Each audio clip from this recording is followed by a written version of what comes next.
নমস্কার, আমি রিয়া।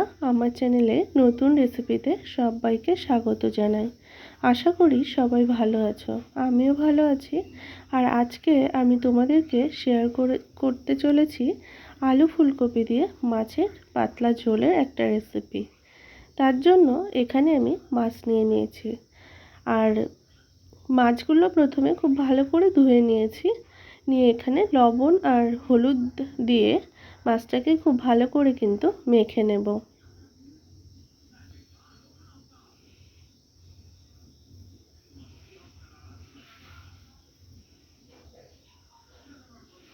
মাখানো হয়ে গেছে। এরপর গ্যাসে কিন্তু কড়াই বসিয়ে দিয়েছি। কড়াইটাকে একটু ভালো মতো গরম করে নিয়ে পরিমাণ মতো তেল দিয়ে দিলাম। তেলটা খুব ভালো করে কড়ার চারি সাইডে কিন্তু একটু মাখিয়ে নিচ্ছি।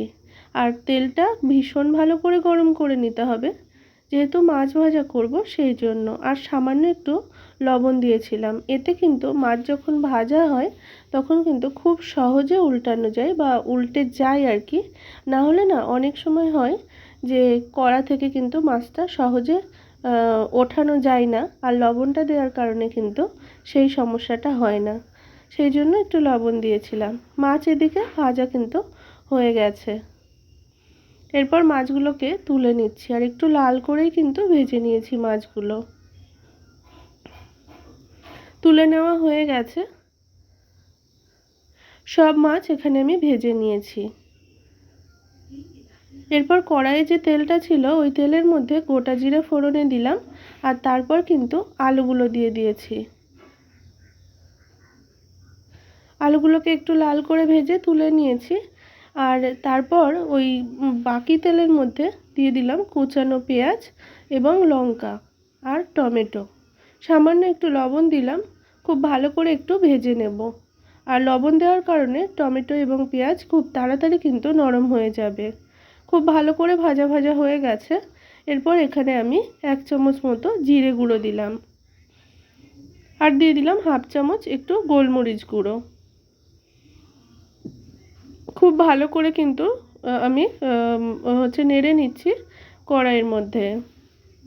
সামান্য একটু জল দিলাম, না হলে মশলাটা ধরে যেতে পারে সেই জন্য। এরপর এখানে আমি পরিমাণ মতো হলুদ গুঁড়ো দিয়ে দিলাম, দিয়ে খুব ভালো করে একটু কষিয়ে নেব।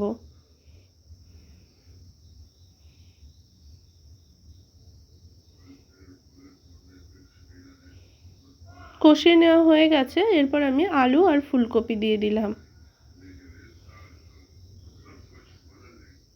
আলু আর ফুলকপি দিয়ে খুব ভালো করে কিন্তু মশলার সাথে কষিয়ে নেব। আর এখানে সামান্য একটু চিনি দিয়েছিলাম, একটু স্বাদটা যাতে ভালো হয় সেই জন্য।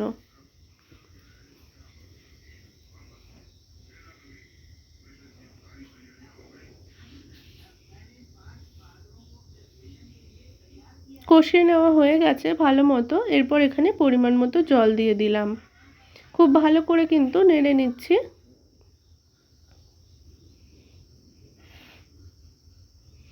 নেড়ে নেওয়া হয়ে গেছে। এরপর আমি একটা ঢাকা দিয়ে দিলাম। ফোটা শুরু করে দিয়েছে। এরপর এখানে আমি মাছ দিয়ে দেব।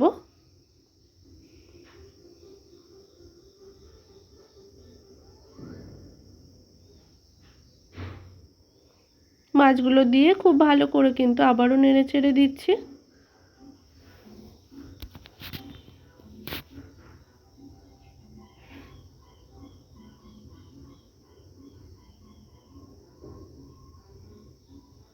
এরপর আবারও ঢাকা দিয়ে দিলাম। দিয়ে আমি 3 থেকে 4 মিনিট একটু ফুটিয়ে নিয়েছি। ফুটিয়ে নেওয়ার পরে দেখো এই যে মাছও এখানে সিদ্ধ হয়ে গেছে, এবং আলু ফুলকপি সবই সিদ্ধ হয়ে গেছে। আর ঝোলটা কিন্তু এখানে একদমই রেডি হয়ে গেছে। আর একদম লাস্টে সামান্য একটু কিন্তু আমি গরম মশলা গুঁড়ো দিয়ে দিলাম। এতে কিন্তু স্বাদটা ভালো আসে এবং স্মেলটাও দারুণ লাগে। সেই জন্য সামান্য একটু দিলাম গরম মশলা গুঁড়ো। খুব ভালো করে কিন্তু মিশিয়ে নিলাম। রেডি হয়ে গেছে আজকের রেসিপি আলু ফুলকপি দিয়ে মাছের ঝোল। কেমন লাগলো রেসিপিটি জানিও। ধন্যবাদ।